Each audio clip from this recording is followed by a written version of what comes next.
अज्ञान का क्या फल है? अज्ञान का फल है दुख।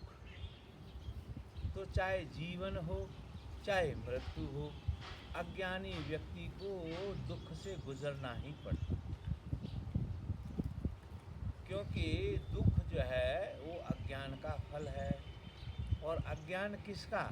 अज्ञान का फल है अपने बारे में न जानना, अपने बारे में न जानना।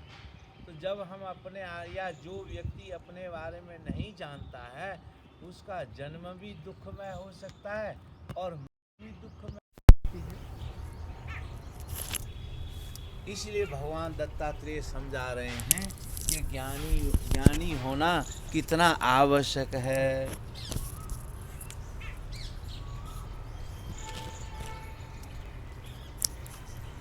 अब वो कहते हैं कि ज्ञानी व्यक्ति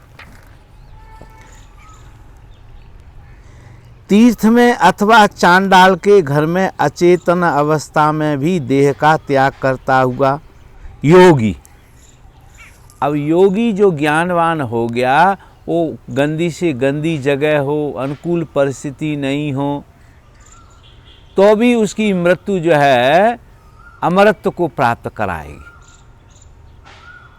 और अज्ञानी व्यक्ति की मृत्यु चाहे वो महल में मरे, चाहे जो है न स्वर्ग और किसी भी अच्छी जगह मरे, राजा होके मरे, लेकिन अज्ञानी होगा तो उसकी मृत्यु का कारण दुखमय होगा। तो यदि हमें अपने जीवन को वास्तव में सुधारना है, दुख से मुक्त करना है, तो ज्ञान प्रथम जरूरत है, धन धान्य आदि संपन्नता जगत की भौतिकता दूसरे नंबर पे।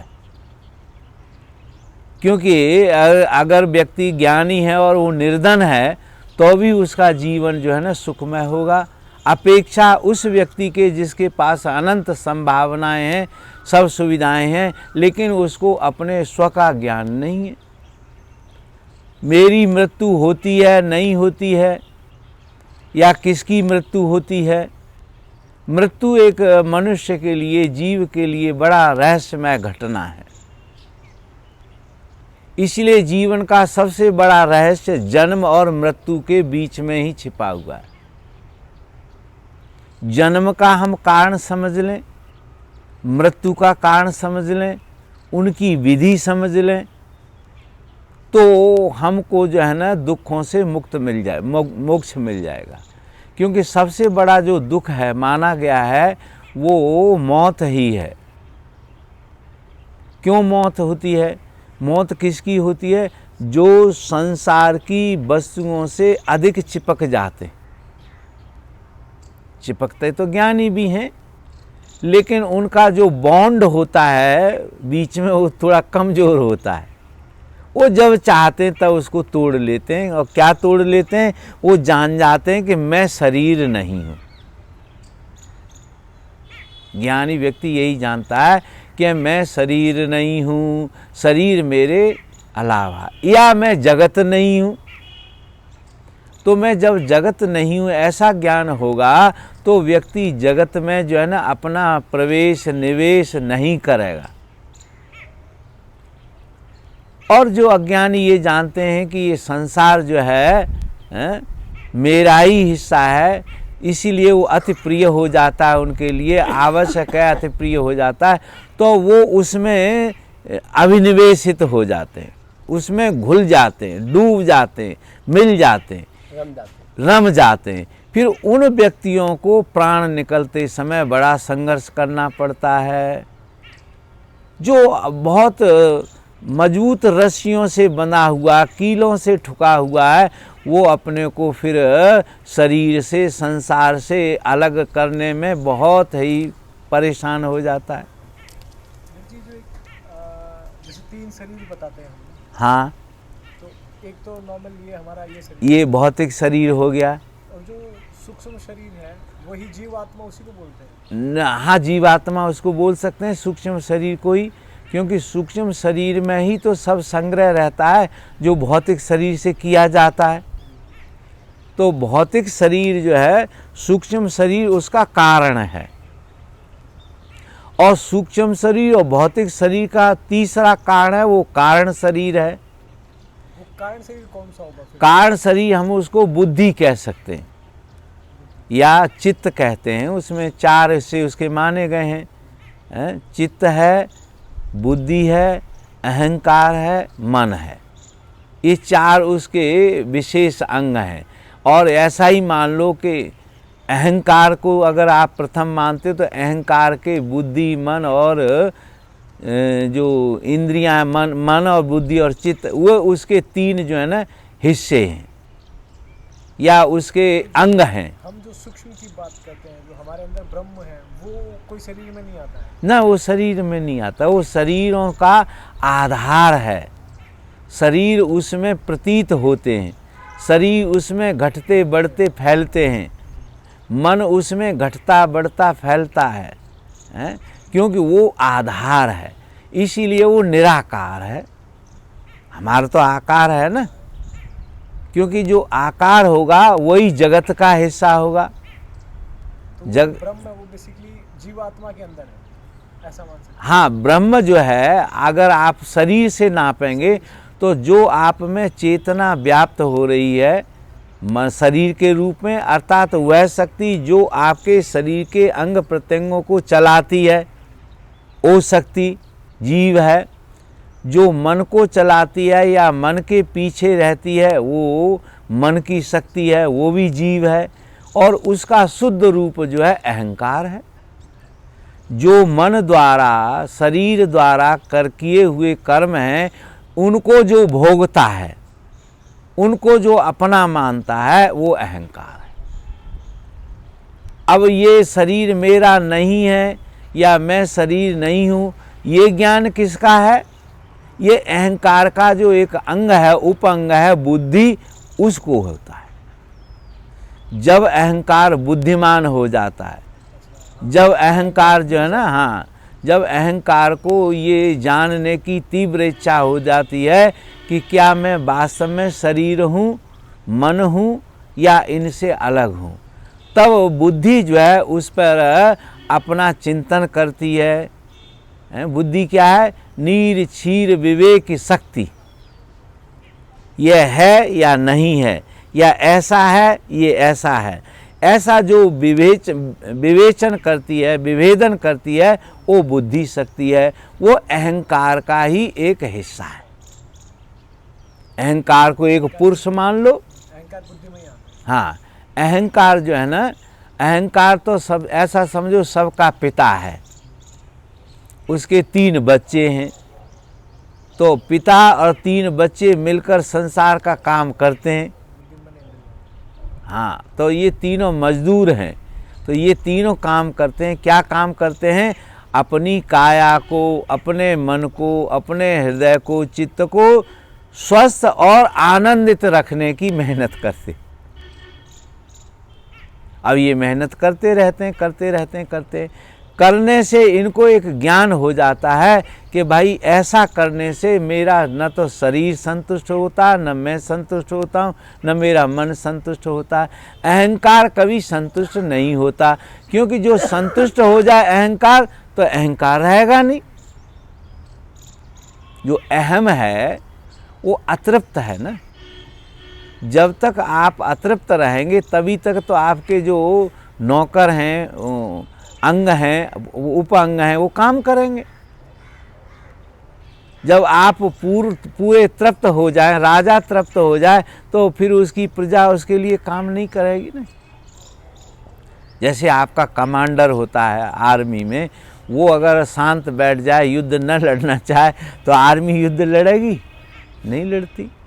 आर्मी तो उसके सुख और दुख करने के लिए कार्य करती है। तो अहंकार हमारे भौतिक शरीर का, मन का, इंद्रियों का राजा है, और इंद्रियां ये सब उसकी सेविकाएं हैं, तो उसके लिए काम करती रहती हैं। काम करते करते करते करते इंद्रियां तो ऑर्डर मानती हैं, वो तो परवश हैं। लेकिन कभी कभी अहंकार को ऐसा ज्ञान होता है कि मैंने दुखों से मुक्त करने के लिए, मुक्त रहने के लिए अनेक उपाय किए, लेकिन फिर भी मैं मुक्त नहीं हो पाया। अर्थात मेरे लिए दुख जो है बिल्कुल आवश्यक हो गया है। वेदांती उस तरफ क्या कहेगा कि मेरे इसीलिए दुख नहीं है कि मैं शरीर नहीं हूँ, मैं मन भी नहीं हूँ, मैं अहंकार भी नहीं हूँ। तो उस निराकार स्वरूप को जो आपके आकारों में पीछे छिपा हुआ है, या जिसमें ये आकार जो है ना भास रहे हैं, कभी कभी शून्य आकाश में देखो तो उसमें कुछ चित्र से बनते हुए दिखाई देते हैं। ऐसे ही हमारा जो है चित्त है आकाश जैसा शुद्ध, पर उसमें झांक कर देखेंगे तो किसकी परछाई पड़ती है चित्त में? शरीर की, मन की, या शरीर मन के द्वारा जो क्रिया की जाती हैं उनके ही तो संस्कार मन में पड़ते हैं। अब ये संस्कार जो है ना 3 प्रकार से पड़ते हैं समझने के लिए। एक व्यक्ति पे तो ऐसे संस्कार पड़ते हैं जिसका चित्त तमोगुण से युक्त होता है, उस पे ऐसे संस्कार पड़ते हैं क्रियाओं के, विचारों के, जैसे पत्थर पे खींची हुई लकीर होती है, बहुत गहरे। अब जब गहरे होंगे और पत्थर पर होंगे वो निशान, तो वो बहुत समय तक जो है ना मिटेंगे, या मिटाने वाला भी कोई होगा तो बहुत टाइम लेगा, समय तो लेगा ही लेगा। तो ऐसे व्यक्ति जो है ना दुख से तुरंत नहीं, हजारों जन्म लेते हैं, हजारों जन्म लेने पड़ते हैं, तब कहते हैं कभी कभी उनको ज्ञान होता है गुरु कृपा से, तब वो मोक्ष होते हैं। एक व्यक्ति इनसे थोड़े श्रेष्ठ होते हैं, बीच के होते हैं, उनके हृदय पर, उनके चित्त पर कैसे संस्कार पड़ते हैं? जैसे जल में खींची हुई लकीर, एक तो पत्थर में खींची हुई, एक जल में। तो जल में वर्तमान समय में तो लकीर बनती चली जाएगी, लेकिन साथ ही साथ मिटती भी चली जाती है। ये रजोगुण प्रधान वाले चित्त व्यक्ति होते हैं जो कर्म तो करते रहते हैं, पर उनके संस्कार इतने गहरे नहीं जाते जैसे जड़ लोगों के संस्कार गहरे होते हैं। समझदार व्यक्ति जो है ना उन संस्कारों के फल से जो है ना तुरंत ही मुक्त होता चला जाता, भोगता जाता, मुक्त होता चला जाता है। गुरुजी, ये जो रजोगुण और तमोगुण है, ये तो इंडिविजुअल पे डिपेंड करता है? हाँ, सब पे इंडिविजुअली होते हैं, इनकी मात्राएं घटती बढ़ती रहती हैं, लेकिन सबके इंडिविजुअल होते हैं। तो जिस गुण की मात्रा होती है, तो उसी के ऊपर, इंसान के ऊपर है कि वो अगर उस पे अपने ऊपर काम करे तो वो गुण कम ज़्यादा कर सकता है। हाँ हाँ, बैलेंस तो कर सकता है ना गुणों में, इस तरह से ले रहा है। बिल्कुल, क्योंकि आपके चित्त में ही तो वो घट रहे हैं, तो आपका अहंकार जो है उनको व्यवस्थित कर सकता है, मैनेज कर सकता है, संतुलित कर सकता है, आगे पीछे घटा बढ़ा सकता है। क्योंकि उन गुणों को आप जो है ना इच्छा से ही घटा बढ़ा सकते हैं, क्योंकि परमात्मा में और जीव में 2-3 शक्तियाँ होती हैं, वो शाश्वत उसके साथ हैं। पहली शक्ति होती है इच्छा की शक्ति, डिजायरिंग पावर। जहाँ चेतना है, चाहे छोटे स्तर पर हो चाहे बड़े स्तर आकार में हो, उसमें डिजायर करने की इच्छा होती है। क्या डिजायर है?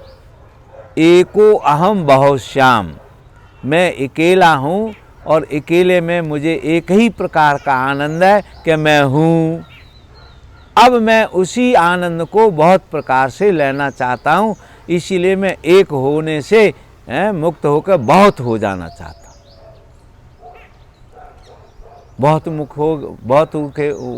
जब बहुत मुख वाला हो गया तो नाना प्रकार से उसके आनंद लेने की क्षमता बढ़ गई। तो ज्ञानी पुरुष जो है वो संसार में जन्म से लेकर मृत्यु तक भय रहता है, मृत्यु उसको पकड़ती नहीं, क्योंकि वो ये जान गया है कि मैं शरीर नहीं हूँ। तो ब्रह्म ने ये किया कि मैं बहुत हो जाऊं। हाँ, तो वो खुद तो रहे होंगे। हाँ, वो तो ज्यों का त्यों रहता है। बस वो बट गया, पर फिर भी वैसा ही रहा। ओ ये एक देखो, एक श्लोक है और गणित भी है। गणित से इसको डिजिट से समझें, डिजिटल नॉलेज है ना। 1 धन 1 2 होते हैं ना। तो 1 तो हमेशा अब 1 2 में रहेगा, 3 में भी रहेगा, 4 में रहेगा, 0 में भी, 0 में वो छिपा रहता है। इसीलिए परमात्मा का एक नाम शून्य भी है। और शून्य को समझने के लिए हमारे यहाँ एक बड़ा सुंदर श्लोक है, वो हम सब लोग जानते हैं, सुनते हैं। कहते हैं पूर्णमदः, जो पूर्ण है वो पूर्ण ही है, पूर्ण ही पूर्ण है। अब पूर्ण में से कुछ निकाल लो या उसमें मिला दो, वो पूर्ण ही रहता है। तो इस एक श्लोक की अर्धाली से परमात्मा की जो प्रकृति है उसके बारे में हम कुछ अनुमान लगा सकते हैं, क्योंकि ये ज्ञान पूर्ण में से पूर्ण निकालना मिलाना ये तो भौतिकी ज्ञान तो होगा। लेकिन चूंकि ये सदृश्य उदाहरण है, दृष्टांत है, तो दृष्टांत से सिद्धांत बनता है। हमने ऐसा देखा कि पूर्ण में से पूर्ण मिलाया या पूर्ण में पूर्ण डाला तो भी वैसे ही रहा, न वो घटता है न बढ़ता है, इसीलिए वो पूर्ण है। तो कहते हैं कि पूर्ण मदः पूर्ण इदम, वो ब्रह्म भी पूर्ण है और उसमें होने वाली जो लीला है या दृश्य है वो भी पूर्ण है, वो जगत भी पूर्ण है, दोनों पूर्ण हैं। अच्छा, जब पूर्ण है तो फिर हमको दुख क्यों होता है? अगर हम पूर्ण ही जन्म लेते हैं तो हमें दुख क्यों होता है? हाँ, दुख इसलिए होता है कि हमें पूर्ण है ऐसा ज्ञान नहीं है। इसीलिए अयोगी व्यक्ति मरता है तो वो दुख भोगते हुए मरता है, और जो व्यक्ति ये जान लेता है कि मैं पूर्ण ही हूँ तो उसमें मृत्यु घटती ही नहीं। मृत्यु तो है, देखो मृत्यु अगर केमिकल दृष्टि से देखें तो कहते हैं कि मृत्यु के बाद शरीर में न कुछ कमी होती है न कुछ बढ़ता है। जितना वजन व्यक्ति का होगा, कहते हैं किसी वैज्ञानिक ने ऐसा प्रयोग भी किया कि मृत्यु के बाद से क्या शरीर में कमी आती है, तो कहते हैं कुछ मिलीग्राम कुछ उसमें अंतर आया। हो सकता है वो मिलीग्राम का जो अंतर है वो तराजू में ही कुछ दिक्कत हो सकती है, लेकिन सिद्धांत ये मानता है कि कुछ कमी नहीं होती, पूर्ण पूर्ण ही रहता है ना। तो जैसे हम भौतिक दृष्टि से देखते हैं और भौतिक उसमें देखते हैं कि किसी चीज़ में से कुछ निकाल लें तो जो पहली राशि है वो बट जाती है, तो थोड़ी कम हो जाती है। लेकिन परमात्मा माया के विपरीत है। माया में तो कम ज़्यादा होता दिखता है, क्योंकि माया तो घटती बढ़ती है, माया में तो गति है। इसलिए माया प्रकट होती है और विलीन भी होती है। मृत्यु किसकी होती है? पदार्थ की।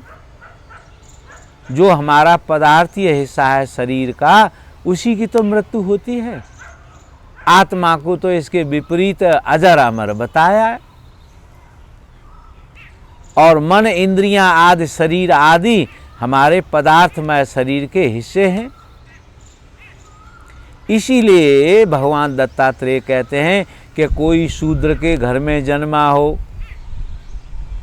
शूद्र के घर में ही मरे, और लेकिन योगी हो, तो उसको जो है ना कुछ किसी प्रकार का भी उसको मोक्ष मिलेगा ही। तो मोक्ष जो है वो ज्ञान का फल है।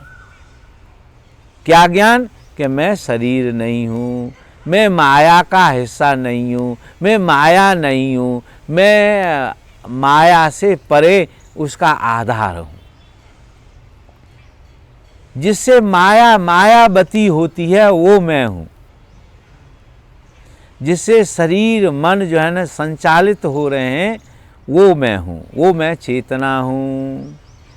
चेतना की उपस्थिति मात्र से ही सारी क्रियाएं होती हैं।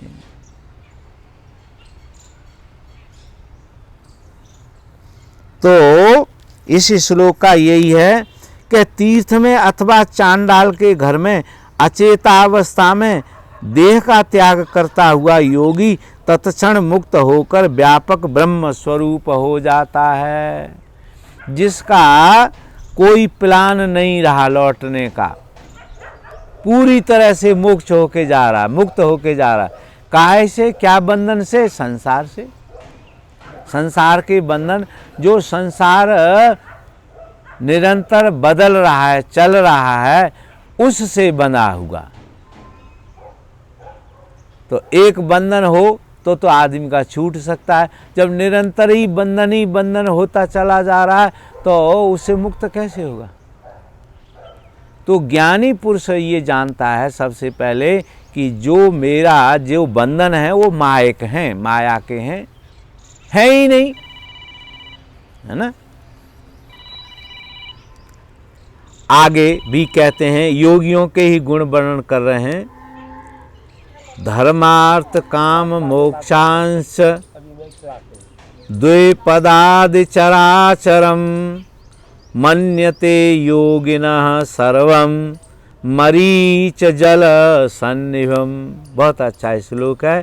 कहते हैं कि धर्मार्थ काम मोक्ष आदि जो मनुष्य जीवन के, भौतिक जीवन के जो 4 आदर्श बनाए हैं, उन आदर्शों को प्राप्त कर लेने पर भी क्या कहते हैं कि योगी जन धर्म अर्थ काम तथा मोक्ष को तथा द्विपद आदि जंगम प्राणियों और वृक्ष पर्वत आदि को स्थावर पदार्थों को मृग तृष्णा के जल के समान मिथ्या मानते हैं। अब अर्थ धर्म मोक्ष किसको चाहिए? अज्ञानी व्यक्तियों के लिए। क्यों? क्योंकि संसार में जीने, जब तक वो संसारी है तब तक उसको अर्थ भी चाहिए, अर्थ चाहिए, धर्म चाहिए, कामनाओं को संतुष्ट करने के लिए अर्थ चाहिए, धर्म चाहिए और फिर मोक्ष भी चाहिए। पर ये जो 3 हिस्से हैं ये तो अज्ञानी के ही लिए हैं, क्योंकि संसार को पूरी तरह से भोगेंगे नहीं। अगर हम पे धन नहीं है, मान लीजिए थोड़ा धन है, अपर्याप्त है, तो हम असंतुष्ट ही मरेंगे। हमने भोग पूरी तरह से भोग नहीं मिले तो असंतुष्ट मरेंगे। तो ये तीनों चरण जो है ना सांसारिक लोगों के हैं, लेकिन ये तीनों चरण भी अगर हम संसार के जीवन को ढंग से जी लें तो मोक्ष हमको मिल ही जाएगा।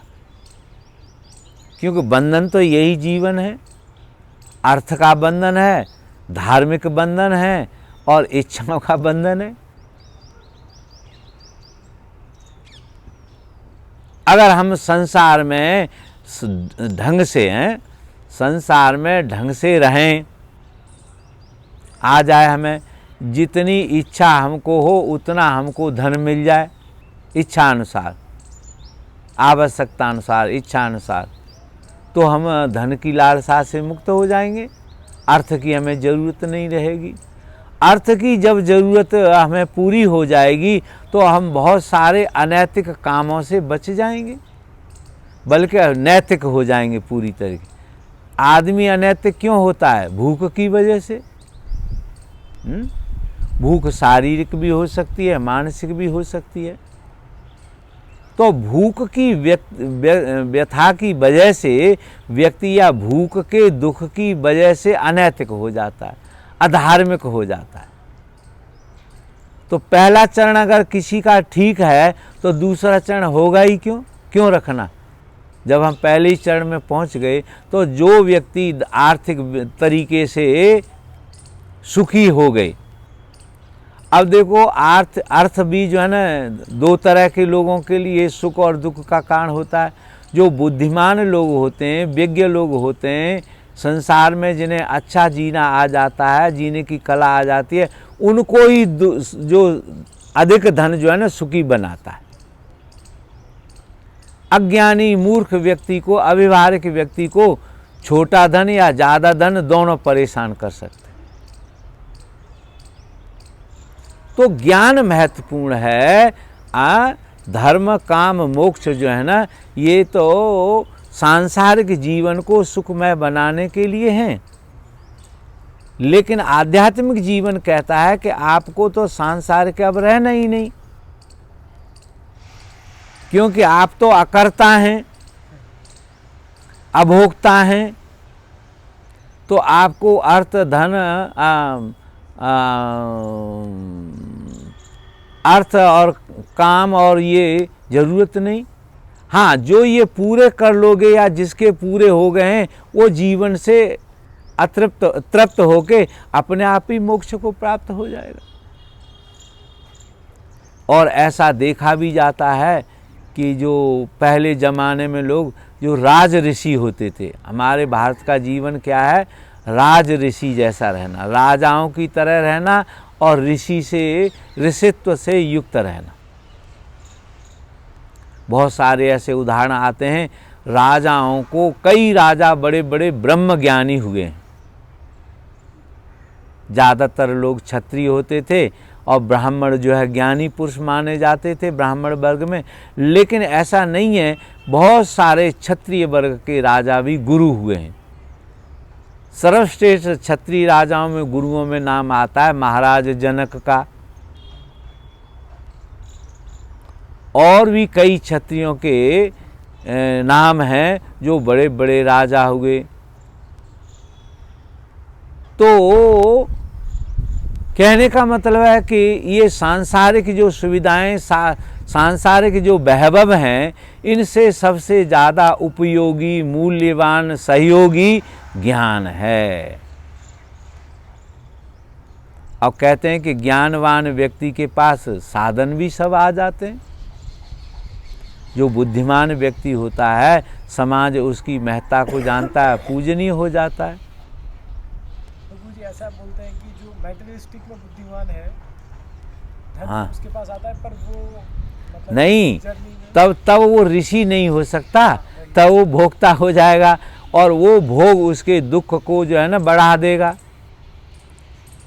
उपनिषद क्या कहती है, ईशावास्यमिदं सर्वं यत किंच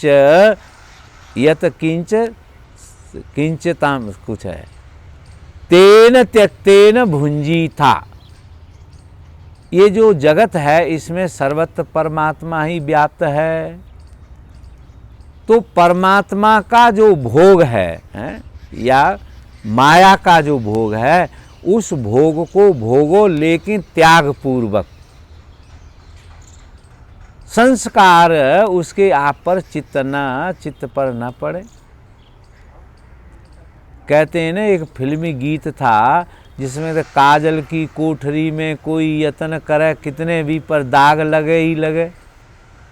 लेकिन जो योगी लोग हैं, वो कवि साहब कहते हैं, मैंने ऐसी ओढ़ी चंदरिया जतन से कि इसमें कोई दाग नहीं लगा, ज्यों की त्यों धर दीनी चंदरिया। बाबूजी आपको जाना है ना, समझ रहे हैं ना। तो इस तरीके से, अर्थात मेरा कहने का मतलब, शास्त्र का कहने का मतलब है कि जो व्यक्ति संसार को पूरी तरीके से बिना डर भय के भोग लेता है, तृप्त हो जाता है, तो तृप्त आत्मा जो है मोक्ष को प्राप्त हो जाती है। क्योंकि संसार से ही तो मोक्ष होता है और संसार से ही बंधन होता है। अगर आपने संसार का ज्ञान नहीं किया तो आप उसे और कमाने में, भोगने में लगे रहेंगे। लेकिन ये जान लिया कि ये तो मिथ्या है और ये अनंत है, इसलिए कभी भी मैं तृप्त ही नहीं हो सकता। भोग अनंत है तो समय भी तो अनंत लगेगा। तो जिसको ऐसा ज्ञान नहीं होता, वो संसार के मृग मरीचिका जल को भी सत्य मानता है और उसे भोगने के लिए बार बार, क्योंकि वो बड़ा आकर्षक होता है संसारी चित्त के लिए। इच्छाएं खत्म हो जाती, पर कर्म तो रहेगा, तो वापस आएगा। ना, इच्छा समाप्त हुई तो सब कर्म उसी समय बीज ही नष्ट हो जाएगा। चाहे हम ये कहें कि सारी इच्छाएं पूरी हो गई तो मोक्ष हो गया, और चाहे ये कहें कि सारी जो हमारी वासनाएं हैं वो भी नष्ट हो गई, निर्वीज हो जाता है व्यक्ति, इच्छाएं पूरी हो गई। जैसे गुरुजी जिंदगी भर तो पूरा किया, पर जैसे एक उम्र आने के बाद हर किसी इंसान की इच्छाएं खत्म हो जाती है। वो थोड़ा कम हो जाती हैं, लेकिन वृद्ध अवस्था में भी जब आप जाओगे तो देखो किसी किसी व्यक्ति को बड़ा मोह, वृद्धावस्था में ज़्यादा, कहते हैं ना लोग, सठिया गया है। तो क्यों, वो ऐसा क्यों होता है? वृद्ध व्यक्ति, अज्ञानी वृद्ध व्यक्ति क्यों ज़्यादा व्यथित होने लगते हैं? क्योंकि उनको लगता है कि अब मेरे पास भोग का समय नहीं है, अब मेरे शरीर में भोग करने की सामर्थ्य नहीं है, इसलिए वो भयभीत हो जाते हैं कि अब क्या करूं, अब क्या करूं, अब क्या करूं, ऐसा इंतजाम कर दूं, ऐसा कर दूं, वैसा। शांत हो जाते हैं, मतलब कि अब मेरी कोई इच्छा नहीं है। हाँ, अगर आपकी इच्छा शांत हो गई तो आपका चित्त भी नष्ट हो जाएगा। जो पर जिंदगी भर वो पूरा कर्म किया है, हाँ हो सकता है। ना, अब जिसके कर्म नष्ट हो गए उसी का मोक्ष होगा, जीते जी उसी का मोक्ष होगा, जिसमें जीते जी इच्छाएं खत्म हो गई। मरने के बाद तो फिर खत्म होंगी नहीं, क्योंकि वहाँ तो फिर खत्म करने की व्यवस्था नहीं है। देखें जैसे बुजुर्ग होने के बाद बोलते आप कुछ नहीं चाहिए, बस भगवान बुला ले तो। हाँ, तो वो भी अब देखो, वो उनकी स्थिति व्यक्तिगत जांचनी पड़ेगी कि भगवान बुला ले, वो इसलिए कह रहे हैं कि वो उन्होंने सब भोग लिया, या दुखी होके कह रहे हैं कि भाई अब मैं किसी काम का नहीं रहा, अब भगवान बुला ले। तो मृत्यु की इच्छा आदमी की दो तरह से होती है, एक तो भोग न पाए तो दुखी होके आत्महत्या करता है। ये जो भगवान बुला ले मुझे, इसमें आत्महत्या जैसी ही भावना है। हाँ, सुखी होके कोई व्यक्ति पूरी तृप्त हो गया, फिर उसको वैराग्य प्राप्त हो, और वैराग्य से युक्त होकर चित्त ऐसा प्रार्थना करे कि हे प्रभु, आपकी बड़ी दया रही, आपने मुझे सब कुछ सिखा दिया, दे दिया, पूर्ण हो गया, अब मैं अपने में विलीन होना चाहता हूँ, तो वो मोक्ष मार्ग हो जाएगा। उसकी मृत्यु जो है योगी की तरह होगी, ज्ञानी की तरह होगी। और जो अज्ञानी होगा वो शरीर से प्राण तो उसका यमराज खींचता है, पर वो उसको लालच में उसके साथ चिपका रहना है, तो प्राण का जो संघर्ष होता है वही दुख है। प्राण शांति से शांत हो जाए, सांस रुक जाए, तो मोक्ष, फिर दुख काहे को होगा? जब भय लगता है, डर लगता है, यमराज उसको खींचता है, अर्थात मृत्यु के समय जिस जीव का संघर्ष होता है उसको वो दुख रहता। जो राजी हो गया मिटने के लिए, उसको तो कोई पता नहीं चलता है। जैसे हार्ट अटैक से मृत्यु हो जाती है बहुत लोगों की, अब पहले क्या सोचता है नहीं, लेकिन उस समय उसको ज़्यादा देर दुख नहीं होता, सो जाता है, पता ही नहीं चल। फिर उसका उदाहरण देते हैं, एक श्लोक है कि उर्वारुकमिव बंधनात् मृत्योर्मोक्ष्य मामृतात्। जैसे हाथी के गले में माला पड़ी हो, बड़ा हाथी हो, उसके गले में फूलों की माला पड़ी हो, और वो उसका धागा जो है टूट जाए, तो हाथी को कब माला गिर गई ऐसा पता नहीं चलेगा, कहते हैं। और एक दूसरा उदाहरण दिया कि जैसे फल पक जाता है तो अपने डंठल से स्वतः ही छूट जाता है, उसी को मोक्ष कहते हैं। मेरी ऐसी मोक्ष हो जैसे ककड़ी जो है अपने पकने पर तने से अलग हो जाती है, डिस्कनेक्ट हो जाती है, इतना सहज हो, एफर्टलेस। एफर्टलेसनेस किसको होगी, किसकी मृत्यु होगी? जो चिपका नहीं है दुनिया से, जिसमें अभिनिवेश नहीं है। पतंजलि ऋषि शब्द प्रयोग करते हैं अभिनिवेश, गहराई से जीवन से जो चिपका हुआ है, जो गहराई से चिपका हुआ है, जीवन में डूबा हुआ है, शरीर में, मन में, या जो संबंधी हैं, वस्तुएं हैं, उनमें जो गहराई से चिपका हुआ है, मृत्यु का दुख उसी को अधिक होता है। अन्यथा मृत्यु तो एक केमिकल चेंज की तरह है। आदमी पहले ज़माने में बताते हैं, या जो सिद्ध पुरुष होते हैं वो कहते हैं कि उनको जैसे ही अनुभव हुआ कि अब मैं मृत्यु, मेरा शरीर छूटने वाला है, तो अपना आंखें बंद करके धीरे से बैठ गए या लेट गए और धीरे से शरीर छूट गया। और बहुत लोगों को जो है ना संघर्ष होता है, या तो ज़्यादातर मृत्यु के समय बीमारियां होती हैं, तो बीमारियों की वजह से भी मौत जो है ना आराम से नहीं होती, जैसे दर्द हो रहा है।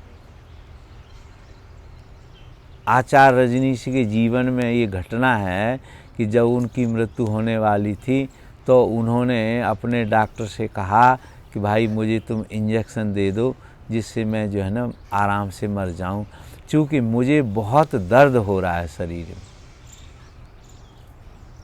तो कहते हैं उस डॉक्टर ने, उनके कहने से, वो शिष्य था उनका, तो उसने वो इंजेक्शन दिया और आचार्य श्री ने अपना शरीर जो है ना धीरे से छोड़ दिया। मैं अपना भी अनुभव बताता हूँ। जब मुझे ब्रेन का जो क्लॉट बन गया था मेरे दिमाग में, तो मैं हॉस्पिटल गया था। हॉस्पिटल में मैं लेट गया बिस्तर पर और उन्होंने कुछ दवा फवा दी होगी, और उसके बाद मुझे कुछ पता ही नहीं चला कि मैं कहाँ चला गया। ना बाहर का ज्ञान, ना अंदर का ज्ञान, न ये वेदांत का ज्ञान, कोई ज्ञान नहीं रहा। और कई घंटे में उसी स्थिति में रहा। तब गुरु जी सूक्ष्म शरीर कहाँ जाता है? आज सूक्ष्म शरीर शांत हो जाता है, तब सूक्ष्म शरीर भी शांत हो जाता है। सूक्ष्म शरीर तो तब तक रहता है, शरीर से चिपका रहता है जब तक मौत नहीं होती।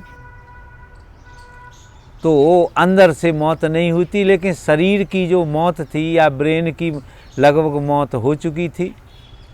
तो डॉक्टरों ने फिर वो ऑपरेशन किया, तो धीरे धीरे फिर मुझे होश आ गया। तो ऐसी बात समझ लो कि पीछे आदमी सिकुड़ कर बंद, बिल्कुल जो है ना एक बिंदु रूप हो जाता है। वही मौत समझ लो, उसको बीज से उदाहरण दिया गया है कि आपका जो आकार है वो बीज के रूप में बदल जाता है। आपका शरीर का आकार भी बीज रूप हो जाता है।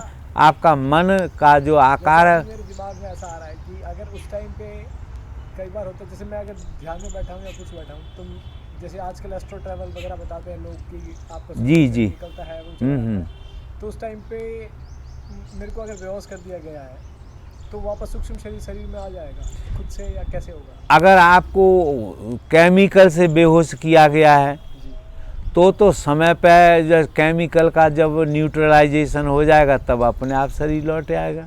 मन जो है आपका चेतना है ना, क्योंकि शरीर शून्य होता है, चेतना शून्य नहीं होती। शरीर जड़ होता है और आपने स्वयं संकल्प लेके उसी स्थिति को पैदा कर लिया है ध्यान की स्थिति में। तो भी जब आपका ध्यान पूरा हो जाएगा फिर शरीर के संकल्प की वजह से वो लौट के आ जाएगा।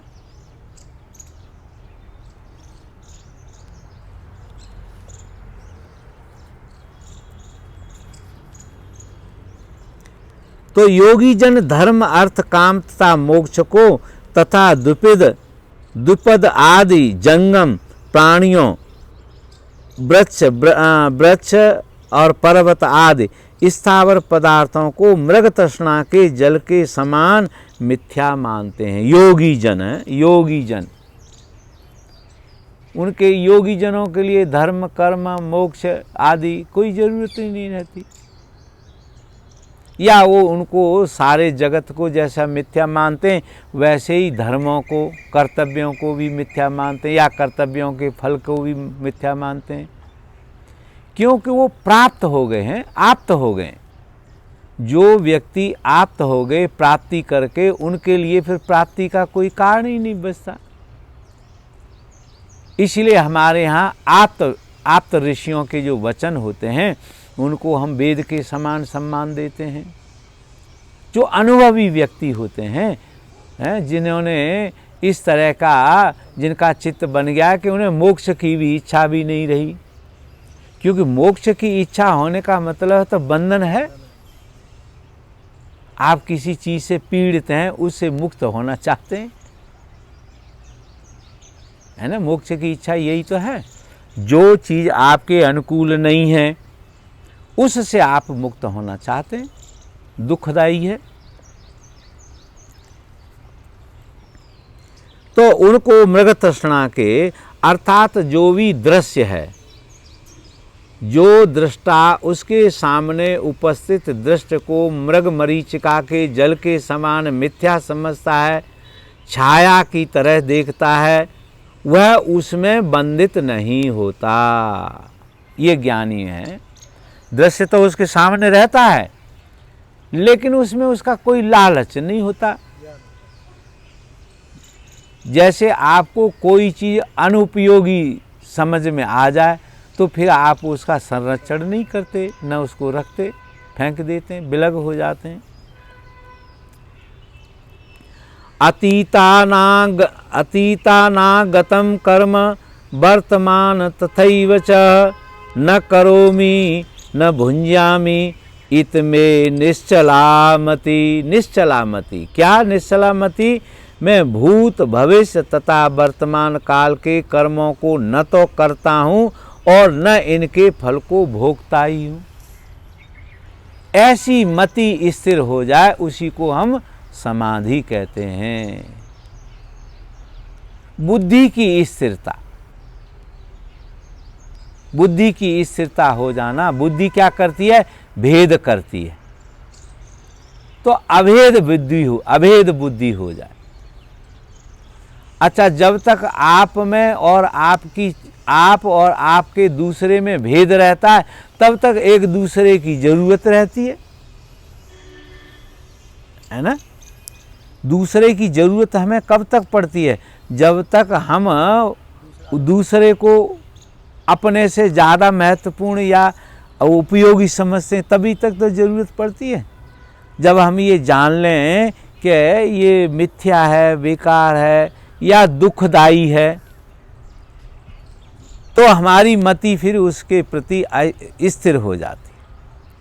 तो स्थिरता, मति का अर्थ यहाँ हम बुद्धि ले सकते हैं, चित्त ले सकते हैं, अहंकार ले सकते हैं।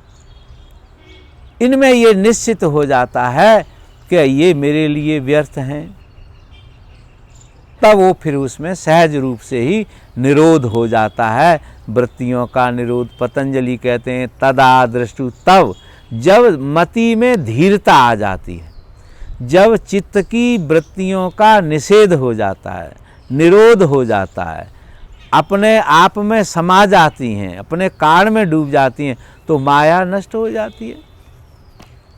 वेदांत शास्त्र कहता है, द्वैत शास्त्र की तरह व्यवहार करता है, तो वो कहता है कि ब्रह्म से माया प्रकट हुई और उसी में मिल जाती है।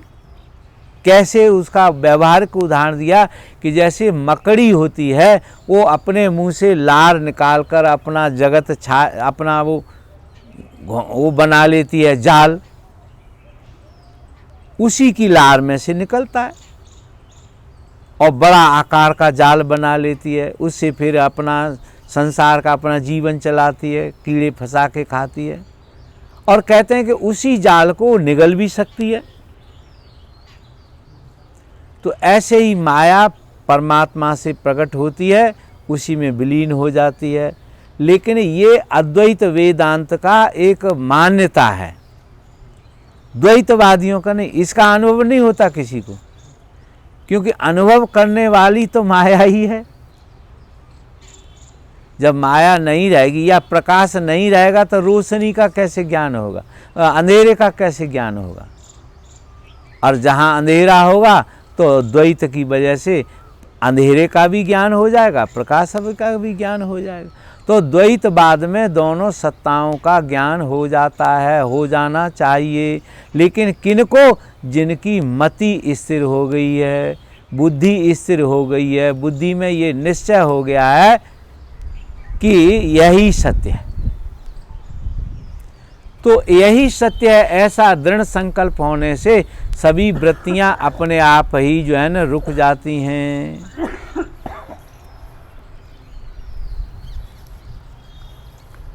तो अतीत के जो कर्म हैं जो अभी आए नहीं हैं, हमारा ये जो वर्तमान है ना, इसमें तो हम जो कर्म कर रहे हैं वो वर्तमान है, तो साथ साथ कुछ फल भोगते भी रहते हैं, लेकिन कुछ हमारे पूर्व जन्म के कर्म होते हैं वो भी इस जन्म में आते जाते हैं, उनका भी फल मिलता जाता है। तो लेकिन योगी कहता चाहे मैंने पहले किए, चाहे अब कर रहा हूँ, आगे करूँगा, ये सब मिथ्या हैं। कर्म जो है वो मिथ्या जाल है, इसलिए मैं इनसे सदैव मुक्त हूँ। जब मैं नहीं था तब भी मुक्त था, अब इस समय हूँ तब भी मुक्त हूँ। अतः अहंकार को ये समझ आ जाए, अहंकार ये जान जाए कि मैं पहले था तब भी उन कर्मों से मुक्त था, आज जो मैं कर रहा हूँ इनसे भी मुक्त हूँ, आगे कभी जिया और रहा तो जो भी करूँगा कल को करने वाला हूँ उसे भी मुक्त रहूँगा। ऐसी जिसकी दृढ़ मति बन जाती है, फॉर्मली जिसमें ये विचार सेट हो जाता है, वही मोक्ष है।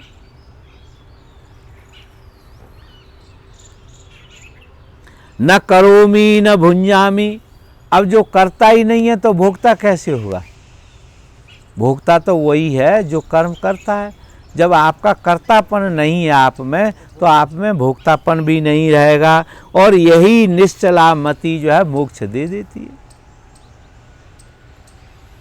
आगे शून्यागारे समरसपूतम तिष्ठन्नेकः शुकम अवधूत चरति ही नग्न त्यक्त्वा गर्वं विदन्ति केवल मात्मानं सर्वं।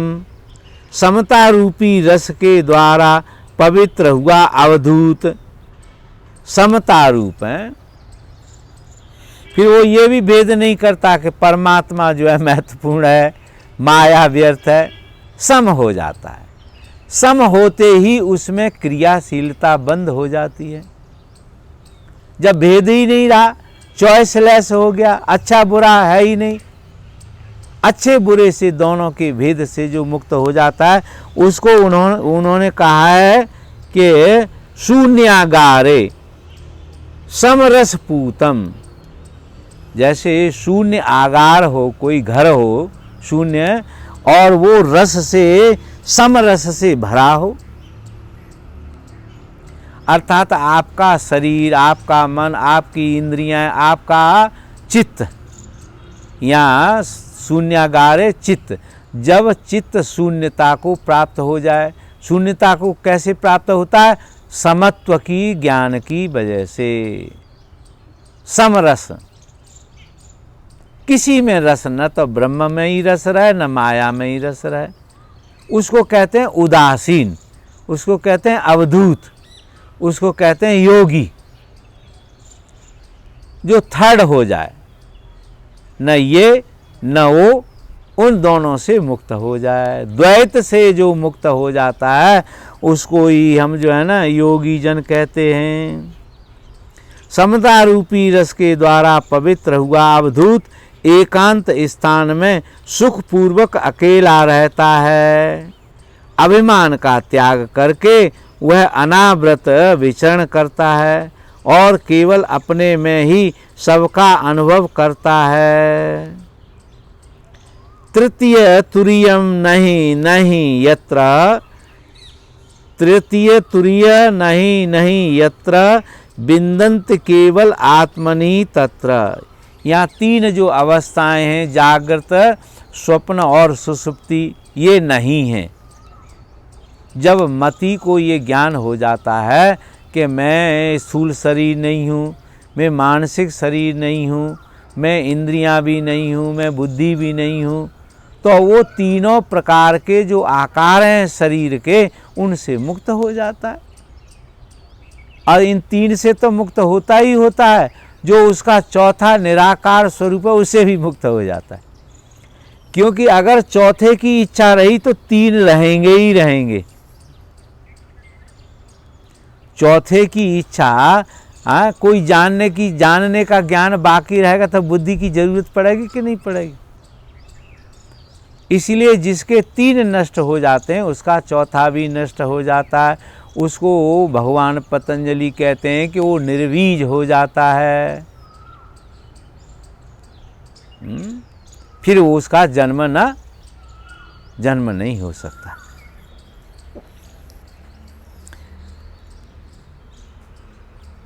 जिस जीवन मुक्तता की दशा में, अब जो ये 3 रूपों से या त्रिगुणों से या 3 अवस्थाओं से और चौथी अवस्थाओं के भाव से जो मुक्त हो जाता है, उसको उन्होंने कहा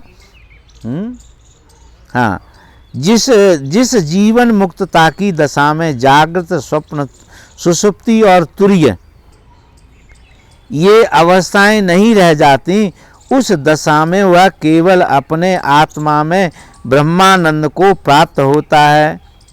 अब देखो ये जो भाषा है, प्राप्त होता है, ये होता है, ये तो हमें कर्ता जैसा ही तो लगता है, लेकिन ये मजूरी भाषा की है कि अद्वैत की कोई भाषा नहीं।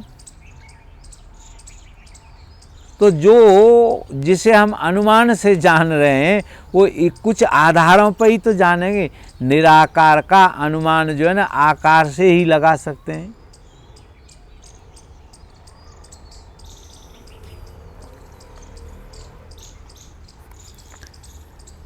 जिस जीवन मुक्तता की दशा में जागृत, स्वप्न, सुषुप्ति और तुर्य ये अवस्थाएं नहीं रह जाती। अब देखो सामान्य अर्थ, इसका सामान्य व्यंजनात्मक अर्थ लेंगे तो लोग कहेंगे कि योगी को फिर सोना नहीं चाहिए। पूछ सकते हैं ना आदमी कि जब वो तुरीय अवस्था भी नहीं, कोई नहीं, तो सोता क्यों है फिर? अरे वो ये जानता है कि मैं नहीं सोता हूँ, शरीर सोता है, तो शरीर को सोने देता है। उसकी अवस्थाएं नहीं है, शरीर की अवस्थाएं हैं, मन की अवस्थाएं हैं। तो जो मुक्त, जीवन मुक्त पुरुष होते हैं वो सोते भी हैं। एक बार आचार्य रजनीश से पूछा कि आपकी दिनचर्या क्या है, एक जैनी के घर में। तो जैनी तो आचरण में बड़े कठोर होते हैं। तो उन्होंने कहा भाई जब मुझे भूख लगती है तब मैं खा लेता हूँ, नींद आती है तब सो जाता हूँ, ब्रह्म मुहूर्त में भी सो जाता हूँ। हैं? तो उस जैन ने कहा ब्रह्म मुहूर्त में भी आप सोते हैं? बोले हाँ, बल्कि ब्रह्म मुहूर्त में मुझे ज़्यादा अच्छी नींद आती है। तो जीवन मुक्त पुरुष जो हैं वो ये जान जाते हैं कि मेरी देह अवस्थाएं तो देह की हैं, मेरी अवस्था नहीं है, क्योंकि मैं तो अवस्थाहीन हूँ। अवस्था का मतलब है परिवर्तन। तो चेतना में तो कोई परिवर्तन होता नहीं, आत्मा परिवर्तनशील है, इसलिए उसकी कोई अच्छी बुरी दशा, अवस्था और रूप नहीं होता। अवस्थाएं नहीं रह जाती, उस दशा में वह केवल अपने आत्मा में ही ब्रह्मानंद को प्राप्त होता है। अब ये शब्दावली या भाषा पढ़ने से तो ऐसा लगता है कि जीवन मुक्त भी किसी न किसी आनंद को भोगता रहता है। नहीं, वो आनंद क्या है कि जो न भोगना ही आनंद है उसका। अगर वो कुछ अनुभव कर रहा है, 2 चीज़ें होती हैं, बुद्धि की 2 हिस्से हैं, एक अनुभव, एक स्मृति। तो जब तक वो अनुभव कर रहा है तब तक वो द्वैत में है। जब वो चीज़ स्मृति में चली जाती है, अनुभव बंद हो जाता है।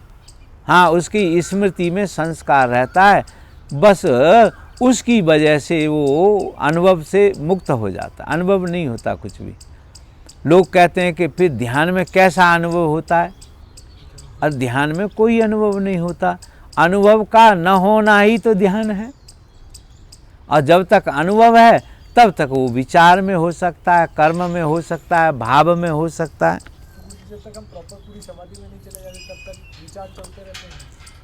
हाँ, विचार कुछ देर के लिए रुकते हैं, कुछ देर के लिए आते हैं, ऐसा तो होता है कम ज़्यादा, लेकिन स्थायी रूप से तभी रुकते हैं जब आदमी पूर्ण समाधि में स्थित हो जाता है और फिर उस समाधि की स्मृति उसको बनी रहती है, निर्बीज समाधि। निर्बीज समाधि। जैसे मेरे को भी अभी मतलब मन में विचार आते रहते हैं ध्यान के बीच, अच्छा, तो वो आते रहते हाँ, विचार तो देखो जैसे जैसे क्रिया आपकी बढ़ जाएगी, आज तो थोड़ा ध्यान के समय ज़्यादा विचार आ जाएंगे या नींद आ जाएगी। तो विचार तो गुरुजी ने कहा कि ये तो एक आपका जो है ना क्लींजिंग है, जो आपने इकट्ठा कर रखा है सवेरे से, तो इसीलिए वो कहते हैं कि दोनों टाइम खाली करो अपने शरीर मन को। तो 2 बार ध्यान करने के लिए उन्हें कहा। जो रात में स्वप्न आदि से जो कुछ संस्कार बने उनको सवेरे खाली कर दिया, फिर सारे दिन जो काम किया देह से मन से उनके संस्कार शाम को खाली कर दिए। तो आपको धीरे धीरे ऐसी आदत बन जाएगी, सवेरे शाम अभ्यास करते करते आप जो है ना ट्रांसेंडेंटल फील्ड में पूरी तरह से सेट हो जाएंगे। फिर आप चल रहे हैं पर आपको एहसास है कि आप नहीं चले, शरीर चल रहा है, मैं शरीर के साथ चलता हुआ महसूस होता है पर मैं नहीं चल रहा। उसी को जीवन मुक्त अवस्था उन्होंने कहा है। शरीर में रहते रहते ही शरीर और आत्मा का भेद जान लेना, यह जीवन मुक्ति है। तो जीवन में जो कर्म हो रहे हैं वो आपको बांधेंगे नहीं। भगवान ने गीता में कहा कुर्वन्यपि न लिप्यते। फिर योगी जो है कर्म करता हुआ कर्मों से बंधन में नहीं आता। क्यों? कि वो निस्त्रयी गुण्यो भवार्जुन, तीनों गुणों के वो परे चला जाता है और गुणों की अवस्थाएं होती हैं। तो इस तरीके से भगवान दत्तात्रेय जो है उपदेश देते हैं और इनका उपदेश यह है कि जीवन मुक्ति अवस्था प्राप्त करो और संसार में आनंद की तरह से रहो, आनंदित व्यक्ति की तरह से रहो।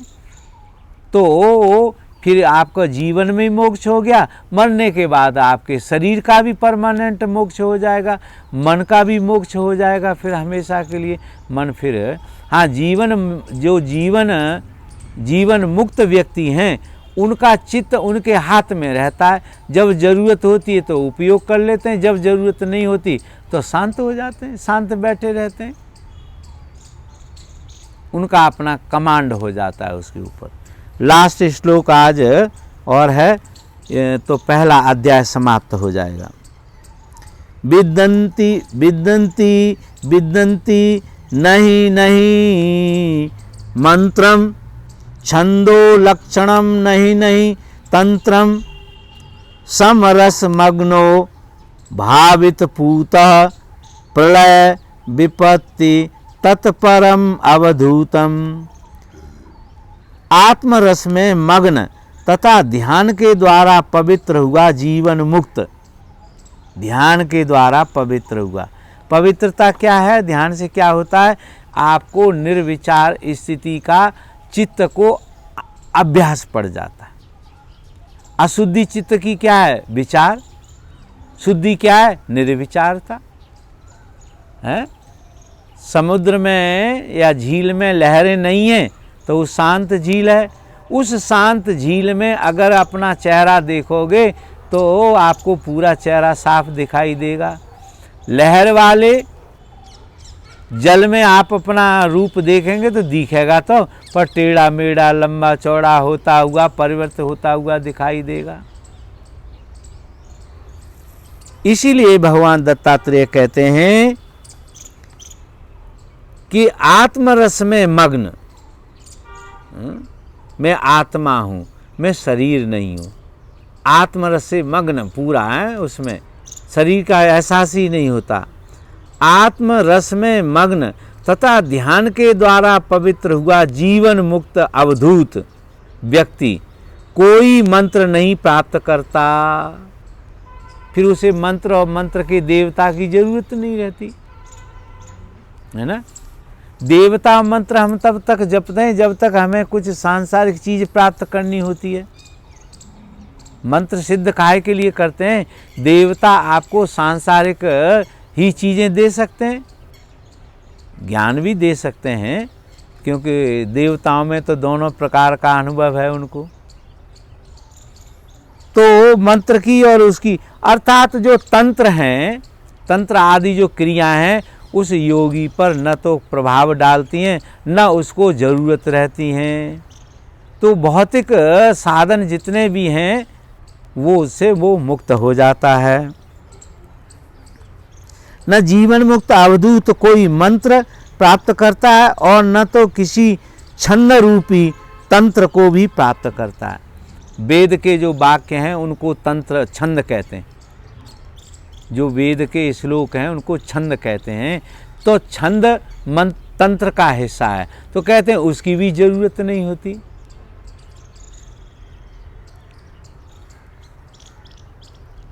तंत्र को ही प्राप्त करता है। उस परम ब्रह्म प्राप्त हुए अवधूत ने ही इस गीता का कथन किया है, उस अवधूत ने।